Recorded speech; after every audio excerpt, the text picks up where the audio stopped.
Bonjour à toutes et à tous. Beaucoup de personnes se demandent ce qu'est l'art en général. L'art fait partie de nos vies et ce depuis notre enfance.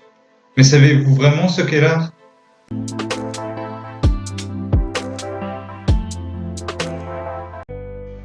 Il est bien difficile de définir précisément ce qu'est l'art.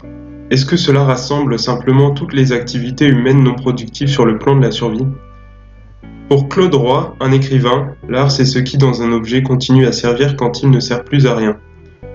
C'est-à-dire qu'une œuvre d'art est un objet dans lequel l'homme trouvera une utilité, là où justement il n'y en a aucune sur le plan de la survie, du confort ou de la reproduction. En fait, l'art a pour fonction de faire naître en nous une émotion liée à la beauté et à la contemplation.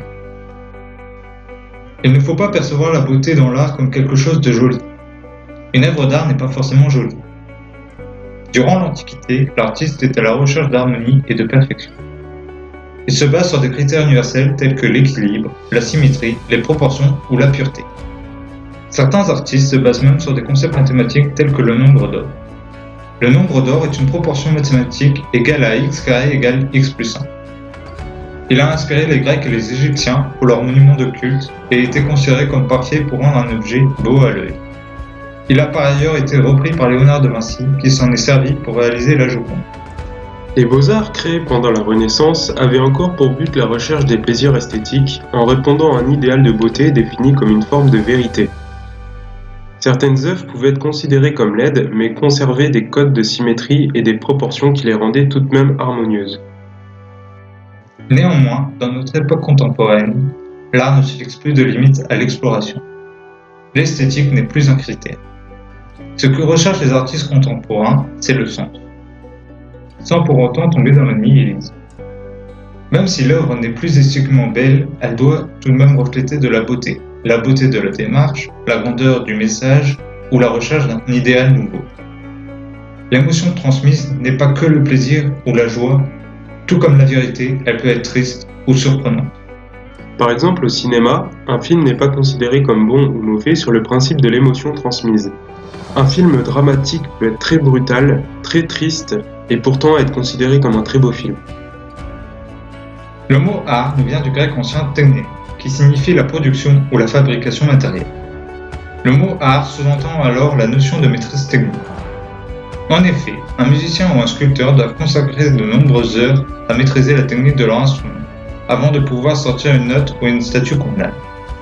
C'est ce qu'on appelle la condition minimale. Une fois que l'individu possède la condition minimale, il peut alors devenir artiste en faisant passer des émotions par ses créations.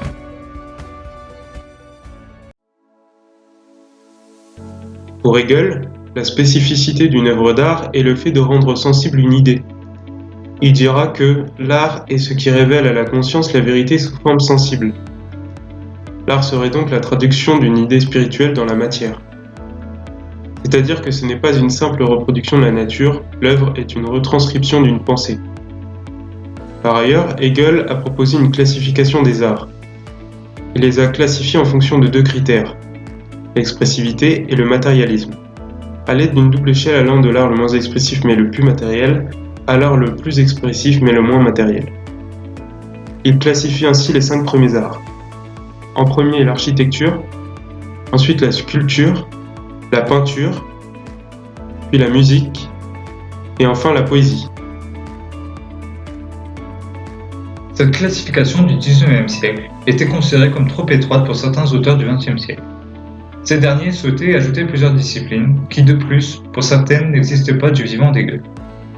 C'est ainsi que les arts de la scène, le cinéma, les arts médiatiques comprenant la télévision, la radio et la photographie, la bande dessinée, les jeux vidéo, s'y sont rajoutés sans respecter les règles de la classification d'Hegel. Cette classification ressemble maintenant plus à une simple liste. Certains proposent d'autres disciplines à intégrer dans ce classement, comme la gastronomie, le tatouage, la parfumerie ou l'art floral.